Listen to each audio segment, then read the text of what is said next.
undefeated.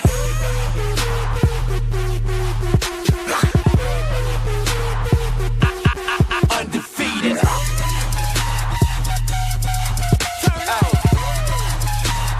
Who do you think that you are? When I tell y'all that I run things, y'all better believe me. Spin the earth on my finger like round ball. I'm a globetrotter. That's easy. No lie.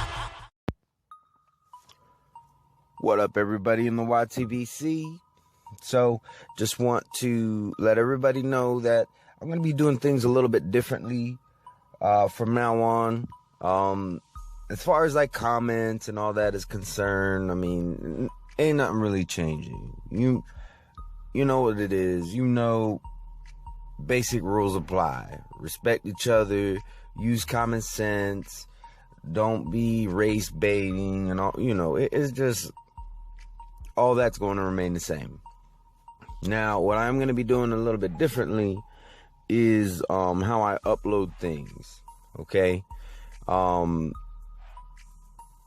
There will be times where I am not going to upload a video on YouTube, but I am going to upload a video on Twitter and on Google+.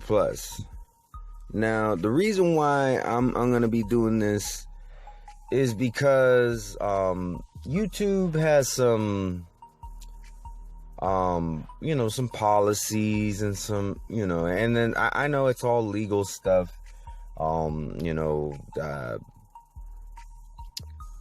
things having to do with copyright, and, I get that, I'm not putting that down.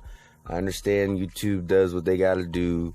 I recently had a video blocked because of copyrighted material. And it's not that I did anything purposely to, use copyrighted material. I thought I was within the fair use, but I guess I wasn't. So they blocked my video. It is what it is. So I proceeded to go ahead and put it on Twitter and on Google Plus because I actually put in a good amount of work in that video. So from now on, if I have a video that I put together and I go back and I watch this video before I upload it and I say to myself, this is going to get blocked, that video is not just going to simply get discarded.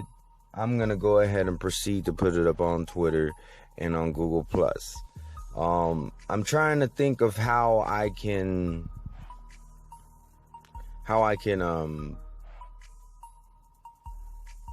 let y'all know when there's a video that's been uploaded to one of these social medias. I haven't quite figured that out yet. The one that got blocked, it was Throwback Thursday video from last week. It was Mike Tyson. I had loads of fun making that video, and I uploaded it. And big shout out to Terrence Talbot. He let me know that you're not able to watch the video. So lo and behold, he was right. So I went ahead and uploaded it on Twitter and on Google+. No hard feelings. I know business is business. You do what you got to do. So, I mean, this is YouTube's flat platform, so I have to adhere to their rules. Speaking of rules, I kind of want to touch on something unrelated to what I was just talking about. And this is just, about the community. I know everybody sees this. You see all kinds of accusations getting thrown around in the YTBC. And I think it is a shame that, people will make these accusations without actually trying to build a rapport with people. And, y'all know what the accusations are. This person's racist. This person is biased. This person, and really, a lot of times, I think it's a misunderstanding. Sometimes people will make accusations. Some and then it gets escalated to the point where that person and the other individual that they're having an issue with, that they're making accusations about, they decide to debate. And what they find a lot of times is, after debating, they find that they were wrong. That the accusations they had made are not really, they weren't built on any kind of a foundation. It was just an assumption. You ran with it, and now you're kind of realizing that you weren't really right about that person. And this is what I want to say: before you throw any kind of accusations out, I don't care how many people you heard. This person doesn't know what they talk about. This person doesn't know shit about boxing. This person is racist. This person is biased. This person only supports white fighters. This person only supports Mexican fighters. I don't care what you've heard about that person. What you need to do is, one, you need to stay out of it. Two, if you come across that individual, you really need to interact with that individual as if nobody has ever told you anything about that person, because only then will you truly know what that person is about. Not saying that the things you heard aren't true, but you don't know that yet. They may or may not be true. And if you act with that in the back of your head, that this person is this way or that way, there's a thing called a self-fulfilling prophecy. Okay? It's a psychological term, whereas you believe something so much that, that this is going to happen. So, for instance, let's talk about, I heard YTBC student is biased. So you're constantly baiting me on things that are bias based, with the expectation that the outcome is going to be a biased answer.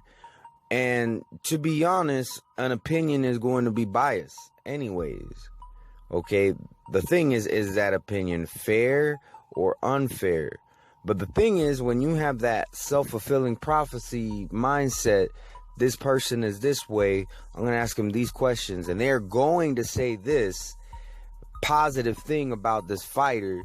Just because somebody says something positive about a fighter doesn't mean that they're necessarily biased toward them. You know what I'm saying? And that's just an example. So I didn't take psychology, but I know what a self-fulfilling prophecy is, and that it's a real thing. That's something that really happens. A person goes somewhere thinking, I'm going to have a horrible time, and they're so focused on thinking they're going to have a horrible time that they actually do have a horrible time, when in actuality, had they gone into the situation with an open mind, they could have had a much, much better experience. So it is real. The other thing that you have to take into account is, don't rule out the possibility that you could be wrong about something. Big shout out to Terrence Talbot again, because this is just a really good example of this. When the Kell Brook Bazir fight got made, I kind of put Kell Brook down, and I didn't know that was Kell Brook's mandatory at the time. Terrence Talbot educated me on this, and I didn't lash out at Terrence Talbot. I didn't completely rule out the possibility that I would, that I was wrong. So I told him I didn't know that, and if that's true, then I feel very differently about the situation. And it did turn out to be true. I didn't go and ignore the fact that it was his mandatory. I went and looked into it a little bit further, and lo and behold, that was his mandatory. And I'm never going to be mad at a fighter fighting their mandatory when their goal is to be champion. that's the other thing, you know, every fighter has their path. You know, some fighters want to, you know, don't want to be undisputed champion. They want to just get as many championships as they can and as many divisions as they can. That's cool. That's the legacy they want to build. Other fighters do want to clear out a division, do want to, you know, break records and be undisputed champion, and that's fine as well. Okay, don't knock a fighter just because they're taking a path different from another fighter that you like. It's like, okay, you know, they don't have to be your favorite fighter either. You know, you don't like Triple G, fine, don't like Triple G, but you know, just because you feel the middleweight division is weak and all, you know, I've heard all kinds of stuff, and the thing is, the division really isn't weak.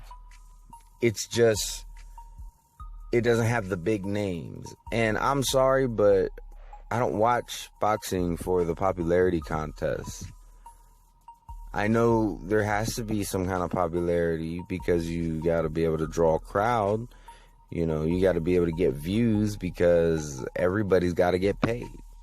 But you can't just... I don't understand fans who, you know, just because this fighter has... They could fight they could fight everybody number 1 through 10 in their division, you know, everyone in the top 10 in their division. But if everybody in the top 10 doesn't have a big name, all they fought is bums. And that's not right, you know. And your solution is, well, they got to move up. Well, take into account that they may not be ready to move up. Their body maybe is still growing. And, you know, if they're not having a problem making weight in the division and they actually have a problem putting on weight without it being fat, then why do you want them to move up? You know what I'm saying? It doesn't make any sense to me. So, you know, you got to let people fight in their proper weight division, not expecting them to move up just because you feel that that division is weak, which really, there's not really any weak divisions. What there is there's divisions that don't have any big names. But that doesn't mean that you take away from the people who are dominating those divisions either. So you especially see this with the smaller guys. They're not as popular. You know, it's usually pretty much from junior welterweight up. Pretty much all those get the you know, the more attention, I should say. And everything below that, you know, they're all good fighters, but people just don't pay attention to them as much. And you know, it's for different reasons. I mean, I'm guilty of it too. I'm more of I like aggressive power punchers. That's, you know, the type of fighter I really gravitate toward, which is why I like Triple G so much. And I really hope that he does get, you know, a bigger name, and get some of these people that he's trying to fight. You know what I'm saying? But in the meantime, he's got to fight who he's got to fight in order to keep the belts that he has. So, because you're not going to unify if you're denying your mandatories getting stripped just because you're chasing bigger names. You know what I'm saying? And big names are fine, but it's like I said, everybody has their path. So I know I'm rambling a little bit, so I'm gonna go ahead and cut the video here. But y'all let me know what y'all think about any of these topics. To all my subscribers, anybody who watches my videos, or if you just so happen to stumble upon this video, hope you have a wonderful day. Peace.